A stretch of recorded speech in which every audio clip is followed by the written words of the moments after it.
The legislature will be back in session Monday. I don't know if the governor's, I've been on the air, don't know if he's issued the call, but of course it's about the budget. And I suspect when the call comes out, if it's not already out, it will say that the governor is going to propose tax increases, revenue increases of an increase in the cigarette tax, a removal of the exemption in the telecom tax, which he proposed in the state of the state but never got off first base, and probably also an increase in the consumer sales tax to try to fill the hole of $270-some million in next year's budget. How receptive will the Senate be to those revenue proposals? Not receptive at all. I mean, I just say to the citizens of West Virginia, brace yourselves, because this administration is coming at you with a massive tax increase, an incredibly big tax on the citizens of West Virginia, to take almost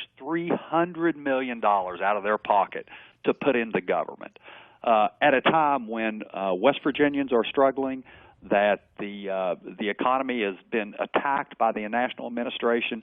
Now the state leader wants to take $300 million more dollars out of their pockets. I just think it's the wrong way to go. We need to find some cuts, make government live within its means, and use some of our money that we've set aside in the rainy day fund. But Mitch, I'll get to rainy day, but Mitch, you're again the majority leader of the Senate. The Senate passed during the session. The Senate passed a $1 increase in the cigarette tax and passed an increase in the consumer sales tax. So what's changed between then and now? Well, with regard to the cigarette tax, I've been on record. It's my personal opinion that we should raise taxes on cigarettes, and that's my personal opinion. And your question was, how receptive will the Senate be? I believe, the legislature in general will not be receptive to a complete dollar on the cigarette tax. What I believe that we could get through is a smaller increase on the cigarette tax. I think that's an area that we can go to backfill some of the decline in this revenue, but we're certainly not going to take $300 million out of the taxpayers of West Virginia to backfill this government. Now, consumer sales tax, what we had done with it is, your tagline, FTDDR, right, fix the roads. We allocated that to roads, so it was a dedicated revenue source for fixing the roads. But this backfilling of just general revenue for government expenditures without reining in the cost of government, that's just not going to fly. Okay, so then the question is, it always comes back to the same thing. Where do you cut? Where do you get real money if you're going to cut? Okay, and I'm not going to get way down in the weeds in this, but there are, in my view, and in the view of many, you can do an across-the-board cut for the agencies that don't require federal matching. For instance, it would be ridiculous. Hey, Mitch, hold on. We got a bad line here. I'm not sure if it's... You still there? Yes, I can hear you. Okay, go ahead. I'm sorry. Go ahead. Oh, I was just saying it would be ridiculous for us to cut $1 from a Medicaid line item when for every dollar we spend, we get $3 from the federal government. So we're not going to cut those vital programs, but we're going to look at across-the-board cuts for the other agencies that don't have matches. And we're not going to cut. Let me just say to the people of West Virginia, because I heard your the news segment, that these letters are going out that we're not funding Promise Scholarship or that these things are in jeopardy. To the citizens of West Virginia on Talkline, on the 12th of May, we will fully fund Promise Scholarship. So everyone relax. Promise Scholarship will be fully funded, as will PEIA. All right. But you got to cut. There's other stuff so you're saying you think there will be, or your idea is for an a further across the board cut, because the Thomas administration is going to say, well, we've done that and we've cut across the board. Not everything, but a lot of agencies have been cut across the board up to 20%. Well, not quite. No, not 20%. If they're saying that, that's not correct. They haven't cut them 20%. But what we're going to ask everybody to do is to run their agencies more efficiently.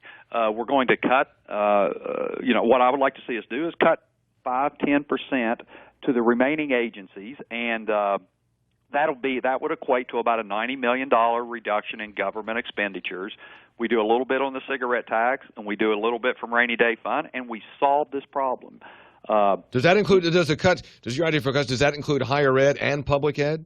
Not public ed, but higher ed is not completely off the table, although it would be a smaller cut. They have an area where they can come and, they can backfill some of that, but higher ed would not be targeted for large cuts. We're just going to ask the government, Hoppy, to run itself more efficiently in a time when we're in a declining revenue stream. I mean, what else can we do? We have to tighten our belts. Mm-hmm. I just now, wonder. There are some, though, that, like the governor and the administration, that want to just take the money from the citizens of West Virginia and not tighten the belt, and we don't want to do that. Would you agree, though, that the governor's been? I mean, this has been a pretty frugal governor, hasn't he? And I've given him props for that. I've complimented the governor for running a tight ship. But what I would say in this scenario is we're $300 million, and by the way, this current fiscal year, they missed the revenue estimates by $500 million. So, and then the projections for next year are $300 million light. I mean, when you see this from a governor's perspective, you need to tighten the belt. But at the same time, in defense of the administration, I mean, I don't think anybody saw the coal industry declining as much as it did. A slowdown, yes, but not to just go completely in the tank. And also commodity prices drop like they didn't affect natural gas. So I think in defense of those guys, I mean, you would. Yeah. Look, I'm not going to defend their projections. I mean, it's that's their responsibility to give us the accurate revenue estimates, and so that was not forthcoming. Now, whose fault it is, whether it's Obama's war on coal, that's certainly had a horrible effect on West Virginia. But at the end of the day, we're going to produce a balanced budget that does not completely backfill the revenue miss with new taxes on the citizens of West Virginia. We're just not going to do that. We're going to ask this government, or require this government, to operate more efficiently, and then we're going to, as we have done, put the policies in place that will allow West Virginia to grow and prosper and provide jobs and opportunity for our citizens. Mitch Carmichael, Majority Leader, Republican, Jackson County.